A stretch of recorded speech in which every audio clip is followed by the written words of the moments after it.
శ్రోతలందరికీ నమస్కారం. ఇప్పుడు వినబోయే కథ పేరు పట్టు పరికిణి. రచించిన వారు తంగిరాల మీరా సుబ్రహ్మణ్యం గారు. కథ విందాము. అమ్మా, వంటిల్లు రేపు పొద్దున కడుగుదామే, చలేస్తోంది. తామందరూ అన్నాలు తిన్న కంచాలు కడిగేసి గూట్లో బోర్లించి గుమ్మం దగ్గర ముడుచుకు కూర్చుంటూ గారంగా అన్నది అపర్ణ. ధనుర్మాసం చలికి మనుషులు ధనస్సుల్లా వంగిపోతారని అంటారు అంటూ నవ్వింది భోజనం చేస్తున్న పార్వతమ్మ. రాత్రిళ్ళు దేవతలొచ్చి చూస్తారట తల్లి. వంటిల్లు శుభ్రంగా కడిగి ముగ్గేసి ఉంచకపోతే కోపగించి శాపం పెట్టిపోతారట. మజ్జిగన్నంలోకి నంచుకోను ఆవకాయ ముక్క వేసుకుంటూ మళ్ళీ తానే అంది పార్వతమ్మ. నువ్వు కూడా మాతో పాటు తినేస్తే తొందరగా పనులు అయిపోతాయి కదా అంటే వినవు. అపర్ణ ముద్దుగా విసుక్కుంది. అదేలాగే మీ నాన్నగారికి ఎడమ చేత్తో వడ్డన చేయమంటావా నన్ను? అయినా మీ అందరికీ నా చేతులతో పెడితే కాని నాకు తృప్తిగా ఉండదు సుమా. భోజనం ముగించి లేస్తూ అంది పార్వతమ్మ. తల్లి కూతుళ్ళిద్దరూ కలిసి వంటిల్లు కడిగి ముగ్గు పెట్టి పడుకునేసరికి 10 గంటలు దాటింది. ఆ సరికి పార్వతమ్మ భర్త శివరావు, కొడుకు రవి, చిన్న కూతురు శర్వాణి మంచి నిద్రలో ఉన్నారు. నన్ను మాత్రం పొద్దున్నే లేపకు బాబు అంటూ దుప్పటి ముసుగు పెట్టింది అపర్ణ. నాకే నీ ఇష్టం, నాకొచ్చిన పిచ్చి ముగ్గు పెడతాను. మళ్ళీ ఎదురింటి హైమ మనకన్నా పెద్ద ముగ్గు పెట్టిందని గోల పెడితే లాభం లేదు. కూతురి పక్కనే నడుం వాలుస్తూ నవ్వు గొంతుతో అంది పార్వతమ్మ. అయ్యో రామా, మర్చిపోయాను. రేపు నేను 15 చుక్కల నక్షత్రం ముగ్గు పెట్టాలనుకున్నాను. హైమకు అంత పెద్ద ముగ్గు రాదులే. అమ్మా, తొందరగా లేపడం మర్చిపోకే. ముఖం మీద నుండి దుప్పటి తప్పించి ఉత్సాహంగా అంది అపర్ణ. అలారా దారికి అని నవ్వి లేచి వెళ్ళి పక్క గదిలో పడుకున్న తండ్రి కొడుకుల కోసం మంచినీళ్ల చెంబు గ్లాసు పెట్టొచ్చి పడుకుంది పార్వతమ్మ. అమ్మా, ఈ సంక్రాంతికైనా పట్టు పరికిణి కుట్టించుకుంటే తల్లి మెడ చుట్టూ చేతులు వేసి గారంగా అడిగింది అపర్ణ. కూతురు ముగ్గు పెడుతూ ఉంటే రంగులు నింపుతున్నది పార్వతమ్మ. 43వ ఏడు దాటిన పార్వతమ్మ కొద్దిగా కాయురాలైన శలకలా ఉన్న 16 ఏళ్ల కూతురితో సమానంగా ఉత్సాహంగా రంగవల్లులు దిద్దుతున్నది. అపర్ణ మాటల కావిడ చిన్నగా నిట్టూర్చింది. అలాగే చూద్దాంలే, నాన్నగారు ఏమంటారో. అమ్మా, ఎరుపు రంగుకు నీలం అంచు మీద జరీ పువ్వులున్న పట్టు పరికిణి కావాలే.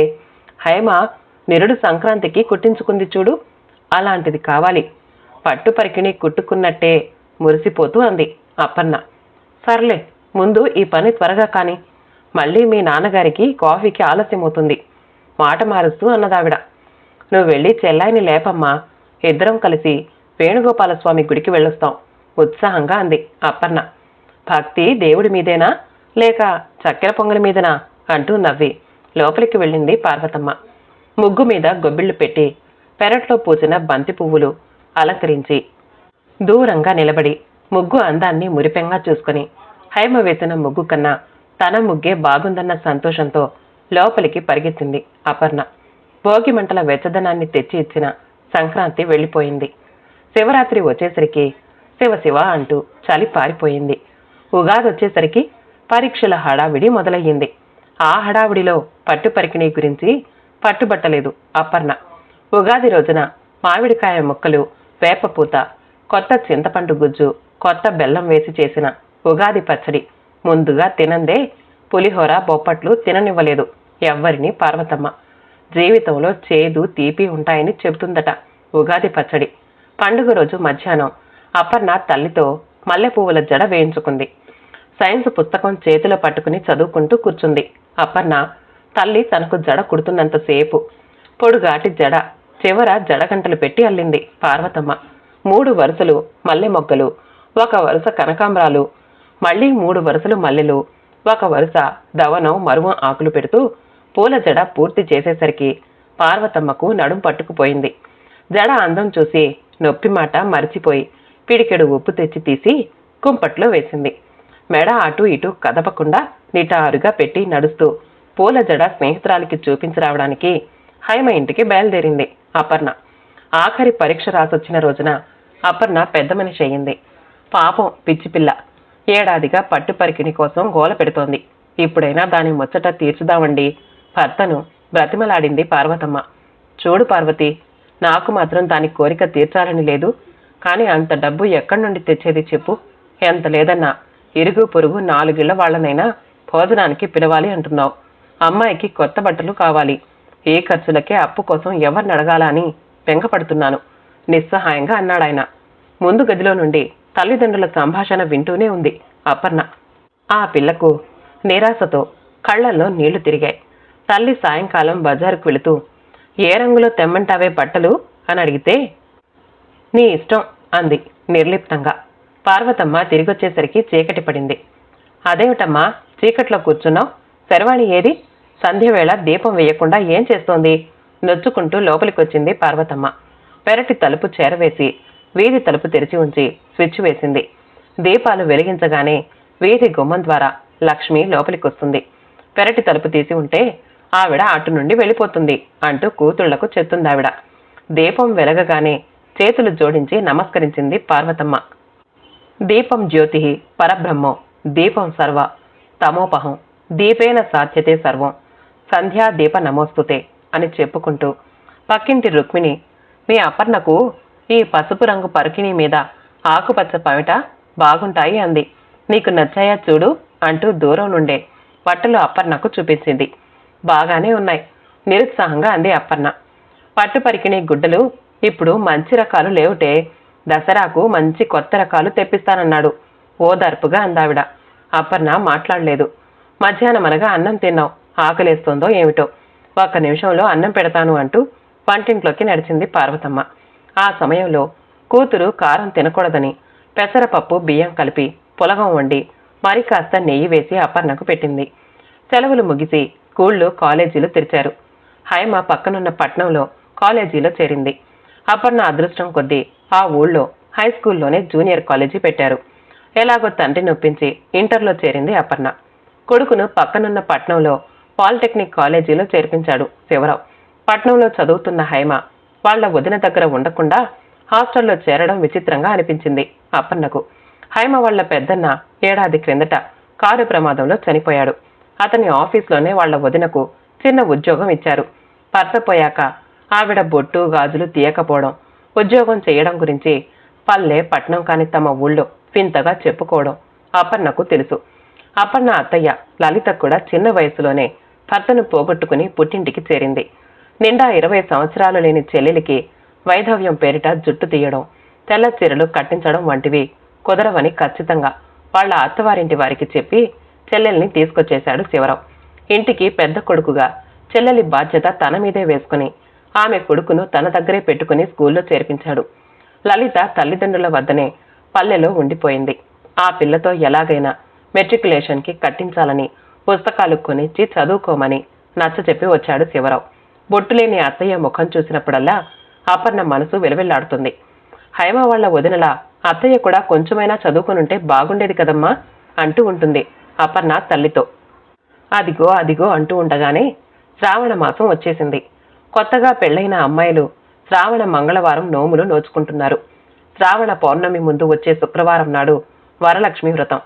పార్వతమ్మ అత్తవారింట్లో వరలక్ష్మి వ్రతం ఆనవాయితీ లేనందున ఆవిడ పక్కింటికి వెళ్లి పువ్వులు అక్షింతలు వేసి దేవికి నమస్కరించి వచ్చింది. సాయంకాలం పేరంటానికి వెళ్లాలని తల్లి కూతుళ్ళు ముస్తాబోతున్నారు. అమ్మా చూడవే, నాకు పచ్చ చామంతులు కావాలంటే తెల్ల చామంతుల దండ పెడుతోంది అక్క అంటూ శర్వాణి తల్లితో ఫిర్యాదు చేసింది. ఏదో ఒకటి పెట్టుకుని తొందరగా బయలుదేరతారా? తనకున్న ఒక్కగానొక్క పట్టుచీర కట్టుకుని సిగముడిలో చామంతులు తురిమి మహాలక్ష్మిలా తయారైన పార్వతమ్మ పిల్లల్ని గదిమింది. నీ చిన్న కూతుర్నే తీసుకుని వెళ్ళు, నేను పేరంటానికి రానే రాను. అందరూ చక్కగా పట్టు పరికిణీలు వేసుకుని వస్తే నేను మాత్రం ఆ ముష్టి బట్టలు వేసుకుని రావాలి కోపంగా అంది అపర్ణ. శుక్రవారం పూట అవే మాటలే. ఈసారి దీపావళికి నీకు పట్టు పరికిణి కుట్టించకపోతే నా మీద ఒట్టే, సరేనా? మా అమ్మవు కదూ, త్వరగా తెమిలి రా తల్లి. పార్వతమ్మ కూతుర్ని బుజ్జగించింది. అపర్ణ మనసులో ఆశ తడుక్కుమంది. అమ్మ ఒట్టు పెట్టుకున్నదంటే మాట తప్పదు అన్న నమ్మకం కుదిరి గబగబా ముస్తాబై పేరంటానికి బయలుదేరింది. పేరంటానికి హైమ పంజాబీ డ్రెస్ వేసుకుని వచ్చింది. 2 రోజులు కాలేజీ ఎగ్గొట్టొచ్చింది హైమ. ఏం చక్క పట్టు పరికిణి కట్టుకుంటావనుకున్నా, ఇదేం డ్రెస్ బాబు అంది అపర్ణ. పట్టు పరికిణీలు పాతకాలం వాళ్లకు, ఇప్పుడెవ్వరూ అది వేసుకోరు కొంచెం గర్వంగా అంది హైమ. నా చెయ్యి చూసావా, గోరింటాకు ఎంత బాగా పండిందో మాట మార్చింది అపర్ణ. అబ్బా, ఆ గోరింటాకు రుబ్బడం, గంటల కొద్దీ చేతులకు పెట్టుకుని కూర్చోవడం పరమ బోర్ బాబు అంటూ పొడుగ్గా పెంచుకున్న గోళ్లకున్న నెయిల్ పాలిష్ చూసుకుంది హైమ. ఆ పిల్ల జుట్టు కూడా భుజాల కింది దాకా మాత్రం ఉండేలా కత్తిరించుకున్నదని గమనించింది అపర్ణ. ఇంటర్ అయ్యాక ఇంకా చదువుతావా? కుతూహలంగా స్నేహితురాలిని చూస్తూ అడిగింది. ఎంట్రన్స్ పరీక్ష రాసి మెడికల్ కాలేజీలో చేరతాను. ఎలాగైనా డాక్టర్ అవ్వాలి దృఢంగా అంది హైమ. నువ్వేం చేస్తావు? మీ వాళ్ళు నీకు పెళ్లి సంబంధాలు చూసేస్తున్నారా ఏ? అపర్ణను అడిగింది హైమ. ఆ అడగడంలో కాస్త వెక్కిరింత ఉన్నట్టు తోచింది అపర్ణకు. అదేం లేదు, నేను చదువుకుంటా. అదిగో అమ్మ పిలుస్తోంది, నేను వెళుతున్నా అంటూ లేచి వచ్చేసింది. పిలిచిన వాళ్ళందరి ఇళ్లకు వెళ్లి వాయనంగా ఇచ్చిన నానబెట్టిన శనగలు జేబు రుమాళ్లలో మూట కట్టుకుని చీకటి పడుతూ ఉండగా ఇంటికి చేరారు తల్లి కూతుళ్ళు. అపర్ణ సరాసరి గదిలోకి వెళ్లి పడుకుంది. పెళ్లి కావలసిన పిల్లవు, మన పద్ధతులు నేర్చుకోవద్దు? మునిమాపు వేళ ఆ పడకేమిటి? లేచి వెళ్లి కాళ్లు కడుక్కుని దేవుడి ముందు దీపాలు వెలిగించు గదమాయించింది పార్వతమ్మ. నీవన్నీ చాదస్తాలే, అయినా నేను ఇప్పుడే పెళ్లి చేసుకోవడం లేదు, చదువుకుంటాను అపర్ణ రోషంగా అంది. మీ అన్నయ్య చదువయ్యేసరికి మీ అత్తయ్య కొడుకు హై స్కూల్కి వస్తాడు. మగపిల్లల చదువులకే దిక్కులేదు. ఇక నీకు పెద్ద చదువులు ఎక్కడ చెప్పించగలమ్మా తల్లి అన్నారు శివరావు. అపర్ణ బదులు పలకకుండా దిండులో ముఖం దాచుకుంది. అక్టోబర్లో దసరా సెలవులకు హైమ వచ్చిందని తెలిసి వాళ్ళింటికి వెళ్ళింది అపర్ణ. హైమ పట్నం నుండి ఏవైనా కొత్త బొమ్మలు తెచ్చావా? అక్కడంతా కొత్త రకాలుగా బొమ్మలు పెడతారట కదూ కుతూహలంగా అడిగింది. టిఫిన్ ప్లేటు ఒళ్ళో పెట్టుకుని మంచం మీద కూర్చుని కాళ్ళూపుతూ ఇంగ్లీష్ పత్రికలో బొమ్మలు చూస్తూ తింటున్న హైమ నిర్లక్ష్యంగా తల ఎగరేసింది. హూ కేర్స్, ఈ పాత చింతకాయ పచ్చడి అలవాట్లకు నాకు టైం ఎక్కడిది అంది పుస్తకం మీద నుండి దృష్టి మరల్చకుండానే. అపర్ణ ఉత్సాహం కాస్త నీరు గారిపోయింది. సరే గాని అలా కాళ్ళూపితే అరిష్టమని మీ అమ్మ తిట్టదు? పైగా టిఫిన్ పళ్ళెం ఒళ్ళో పెట్టుకున్నావు మందలింపుగా అంది. నీ పల్లెటూరి నమ్మకాలు చాదస్తాలు మాత్రం పోగదా. హాస్టల్లో నలుగురిలో ఉంటూ అంటూ సంటూ అంటే నవ్వుతారు అంది హైమ విసుగ్గా. అపర్ణ నిరుత్సాహంగా ఇంటికి తిరిగి వచ్చింది. ఆ పిల్ల వచ్చేసరికి పార్వతమ్మ బొమ్మల పెట్టే అటక మీద నుండి దింపి ఒక్కో బొమ్మ జాగ్రత్తగా బయటికి తీసి పెడుతోంది. బొమ్మల్ని చూసేసరికి అపర్ణకు ఉత్సాహం కలిగింది. సీతారామలక్ష్మణులు, శివపార్వతులు, మురళీకృష్ణుడు, లక్ష్మీదేవి, సరస్వతి అందరినీ చెక్కపెట్టల్ని పేర్చి తయారు చేసిన మెట్ల మీద తెల్ల దుప్పటి పరిచి అమర్చారు. శర్వాణి తన స్నేహితురాలి ఇంట్లో చూసొచ్చిందట. మెట్లకు ఒక పక్కన నేల మీద ఇసుక పోసి పార్కులా కట్టి అందులో గౌను వేసుకున్న దొరసాని బొమ్మని కూర్చోబెట్టింది. బొమ్మల కొలువుల సంభ్రమంలోనూ అపర్ణ పట్టు పరికిణీ గురించి మర్చిపోలేదు. దీపావళి కోసం ఎదురు చూస్తోంది ఆ పిల్ల.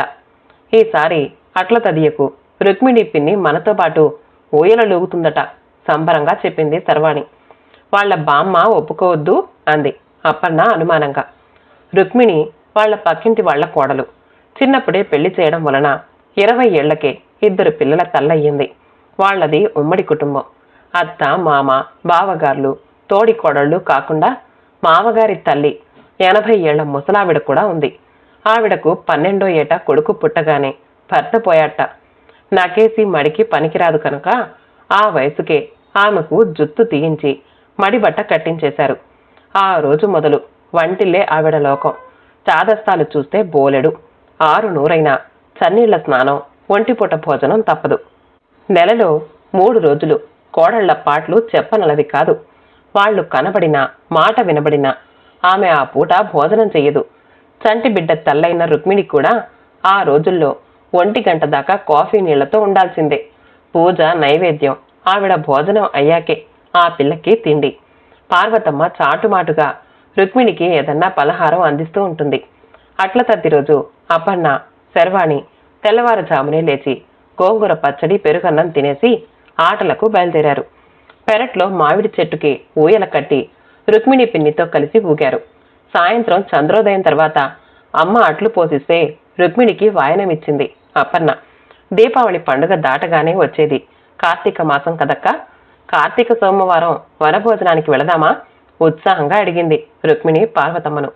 దీపావళికి పట్టు పరికిణి కుట్టిస్తావు కదూ, అది కట్టుకుని వస్తాను వనభోజనానికి అంది అపర్ణ సంబరంగా. సరదా పడినట్టు కాదు, పగలంతా ఉపవాసం ఉండగలవు కవ్వించింది రుక్మిణి. ఉండకే 10 రోజులైనా పస్తులుండగలను పంతంగా అంది అపర్ణ. అవే మాటలే, తలుపు దగ్గర తదాస్తు దేవతలుంటారు, తదాస్తు అంటారట, అశుభం పలకూడదు అంది పార్వతమ్మ నొచ్చుకుంటూ. తదాస్తు దేవతలు పలికారో ఏమో కాని మర్నాటి నుండే అపర్ణ జ్వరంతో పడుకుంది. 10 రోజులైనా జ్వరం దిగలేదు. పార్వతమ్మ బెంగపడిపోయింది. ఒక అర్ధరాత్రి మెలకు వచ్చిన అపర్ణ తల్లి వెంకటేశ్వర స్వామి పటానికి దండం పెట్టి, స్వామి, ముక్కుపచ్చలారని ఆ పిల్లను కాపాడు, కావాలంటే నన్ను తీసుకుపోతండ్రి అంటూ మొక్కుకోవడం చూసింది. నిశ్శబ్దంగా కన్నీళ్లు పెట్టుకుంటున్న కూతుర్ని చూసి నీరసం కొద్దీ ఏడుస్తోంది అనుకుని తల్లడిల్లింది తల్లి. 15వ రోజు అపర్ణకు జ్వరం తగ్గింది. ఆ పిల్లకు పథ్యం పెట్టిన రోజే గుండెపోటుతో పార్వతమ్మ కన్నుమూసింది. మళ్లీ సంక్రాంతి వచ్చింది. ఆ సంవత్సరం అపర్ణ వాళ్ళింట్లో ఏ సందడి లేదు. సెలవులకు హైమ వచ్చింది. మా వదిన మరో పెళ్లి చేసుకుంది తెలుసా, చిన్నన్నయ్య అమెరికాలోనే ఉండిపోతాడట, నేను నా చదువైపోయాక అమెరికా వెళ్ళిపోతాను అంది హైమ. పాపం, మీ అమ్మా నాన్నల మాటేమిటి, ముసలితనంలో వాళ్ళని ఎవరు చూస్తారు అని అడిగింది అపర్ణ. వాళ్ల కోసం నా భవిష్యత్తు వదులుకోవడం మూర్ఖత్వం అంది హైమ. రుక్మిణి వాళ్ళింట్లో ముసలావిడ కన్ను మూసింది. ఉగాది ముందు భర్తను పోరు పెట్టి వేరు కాపురం పెట్టింది రుక్మిణి. ఉమ్మడి సంసారం 3 కుటుంబాలయ్యింది. వేరు కాపురం పెట్టాక వచ్చే జీతం చాలక పిల్లలతో చేసుకోలేక సతమతమవుతోంది రుక్మిణి. ఆమె అట్ల తద్ది ఊసే మర్చిపోయింది. దసరా తర్వాత అపర్ణ అత్తయ్య లలిత అన్నగారి ఊరొచ్చి స్త్రీ శిశు సంక్షేమ శాఖలో కుట్టు టీచర్గా చేరింది. అన్నగారి సలహా మేరకు పరీక్షకు కట్టడం వలన ఆ ఉద్యోగం వచ్చింది. దీపావళికి ముందే పార్వతమ్మ సంవత్సరీకం ముగిసింది. పండుగ ముందు శివరావు భార్య పట్టుచీరను తీసి కూతురి చేతిలో పెట్టి, దేనితో పరికిణి కుట్టించుకో తల్లి, మీ అమ్మ చెప్పిపోయింది అన్నాడు విషాదంగా. ఆ చీరను అపురూపంగా బొగ్గలకు ఆంచుకుంది అపర్ణ. అమ్మ చెయ్యిలా మెత్తగా, అమ్మ ప్రేమలా హాయిగా ఉన్నది ఆ స్పర్శ. అపర్ణ కళ్ళల్లో నీళ్లు తిరిగాయి. ఈ సంవత్సరం ఇంటర్మీడియట్ అయిపోతే టీచర్ ట్రైనింగ్లో చేరతాను నాన్న, ఇక పరికిణీలు ఎందుకు నాకు అంది తల ఉంచుకుని. అక్క, నాకు పట్టు చుడిదార్ కమీజు కుట్టించవు, ఇప్పుడు మా స్కూల్లో చాలా మంది అవే వేసుకుంటున్నారు అంది శర్వాణి. ఆ రాత్రి భోజనాలయ్యాక, అక్క, కంచాలు టేబుల్ మీదే వదిలేద్దామే, రేపు కడుగుదాం, చలిగా ఉంది అంది శర్వాణి. హైమ వాళ్ళు కొత్త డైనింగ్ టేబుల్ కొన్నారని పాత టేబుల్ బలవంతంగా అపర్ణ వాళ్ళకిచ్చారు. ఇప్పుడు వాళ్ళు టేబుల్ మీదే తింటున్నారు భోజనం. రాత్రిపూట దేవతలు వచ్చి చూస్తారట చెల్లి, వంటిల్లు శుభ్రంగా ఉంచకపోతే శాపం పెడతారట. కంచాలు తీసి కడిగి టేబుల్ మీద నీళ్లు చిలకరించి తడి బట్టతో తుడుస్తూ అంది అపర్ణ. కథ సమాప్తమండి. కథ నచ్చితే మా ఛానల్ని లైక్ చేయండి, షేర్ చేయండి, సబ్స్క్రైబ్ చేసుకోండి, ఆల్ అనే బెల్ బటన్ని నొక్కండి.